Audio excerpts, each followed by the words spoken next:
कल्पना कीजिए, एक ऐसी झील जिसके किनारे खड़े रहना, तैरना नहीं, पीना नहीं, सिर्फ खड़े रहना भी मौत को बुलावा देना है। ये है कराचाए झील, रूस के ओरल पर्वतों के पास छुपी हुई, जिसे दुनिया की सबसे जहरीली झील कहा जाता है।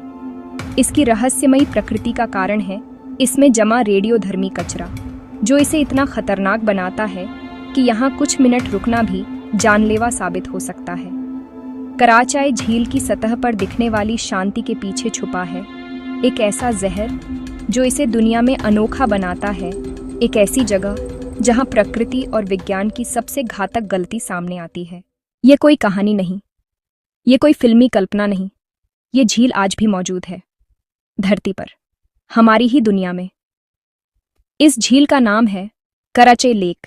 यहाँ का किनारा इतना खतरनाक है कि 1990 के दशक में वैज्ञानिकों ने पाया सिर्फ 1 घंटे के लिए यहाँ खड़े रहना 600 रेम से ज्यादा रेडिएशन डोज देता है, जो इंसान के लिए घातक है। 1960 के दशक में एक हादसे में कुछ मजदूरों ने झील के पास कुछ ही मिनट बिताए और कुछ ही दिनों में उनकी मौत हो गई। कराचे लेक के किनारे जमा रेडियो एक्टिव कचरा, खासकर स्ट्रोंशियम 90 और सीजियम 1 सेटसेफिन, इंसानी शरीर के अंदरूनी अंगों को धीरे धीरे नष्ट कर देता है। हवा में उड़ती धूल भी जानलेवा है। इसमें ऐसा क्या है जो अदृश्य होकर भी मार देता है? इसका जवाब है रेडियोधर्मी विकिरण, जो बिना दिखे शरीर की कोशिकाओं को नुकसान पहुंचाता है। और क्या यह इंसानी इतिहास की सबसे बड़ी वैज्ञानिक भूल है? कराचे लेक का किनारा आज भी दुनिया के सबसे जहरीले स्थानों में गिना जाता है, जहां प्रकृति और विज्ञान की एक खतरनाक टकराहट हुई। कराचाए रूस के सदर्न यूरल माउंटेन्स में स्थित है। नक्शे पर यह एक छोटी सी झील दिखती है, लेकिन इसका इतिहास पूरी पृथ्वी को हिला देने वाला है।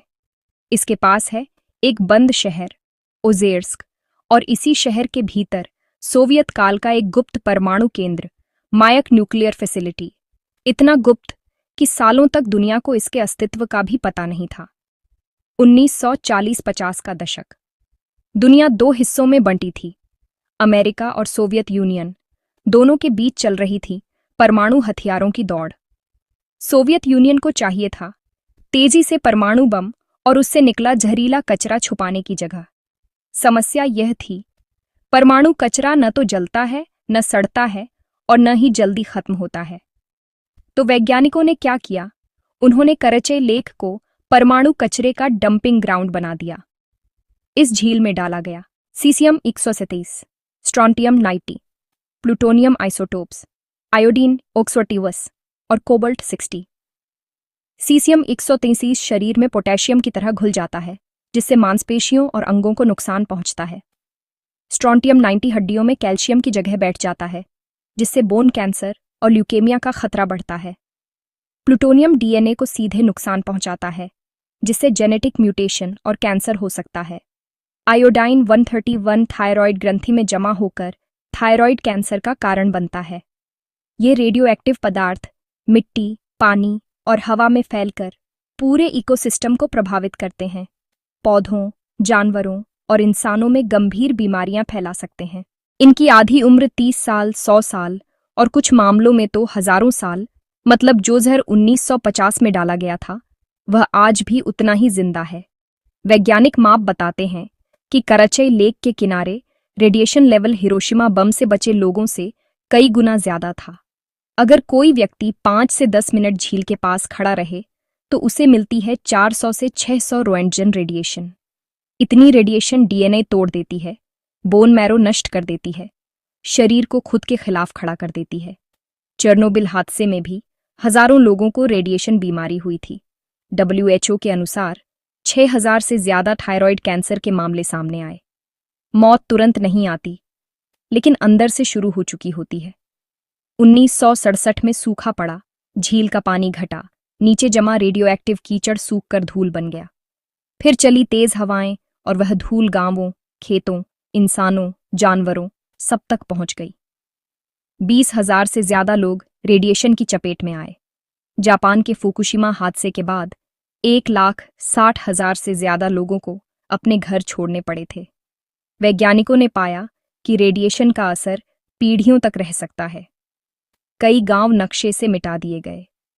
कराचाई लेक की त्रासदी दुनिया को रेडिएशन के खतरों की सच्चाई दिखाती है, और यह कि एक गलती कितनी पीढ़ियों को बदल सकती है। इस क्षेत्र में देखा गया इंसानों में जन्मजात विकृतियां, कैंसर की असामान्य दर, कम उम्र में मौत, प्रकृति में पेड़ों का अजीब आकार, जानवरों में अंगों की कमी, मिट्टी आज भी जहरीली।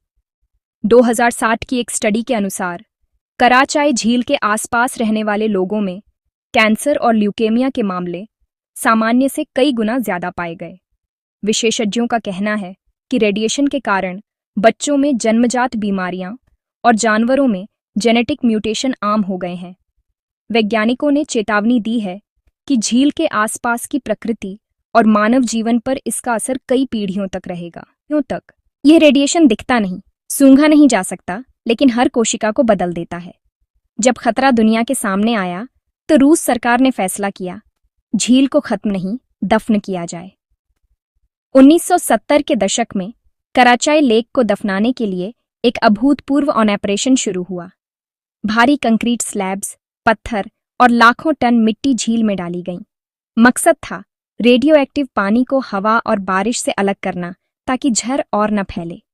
इस प्रक्रिया में झील के ऊपर कई लेयर बनाई गईं, नीचे कंक्रीट, फिर मोटी मिट्टी और ऊपर ग्रेवल।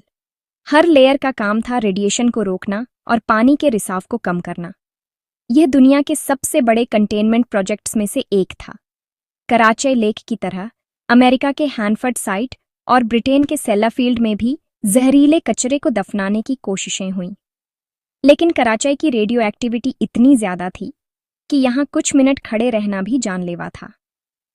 2015 के बाद कराचाई लेक टेक्निकली क्लोज्ड घोषित हुई, लेकिन वैज्ञानिक मानते हैं रेडिएशन अब भी जमीन के नीचे जिंदा है।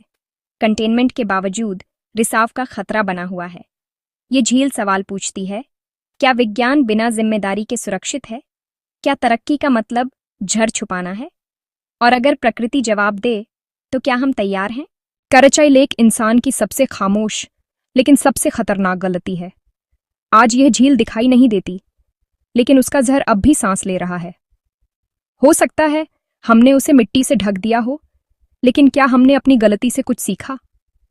दुनिया में ऐसे कई रेडियो एक्टिव साइट्स हैं, चेरनोबिल, फुकुशिमा और हैनफर्ड साइट, जहां इंसानी लापरवाही ने भारी कीमत वसूली है।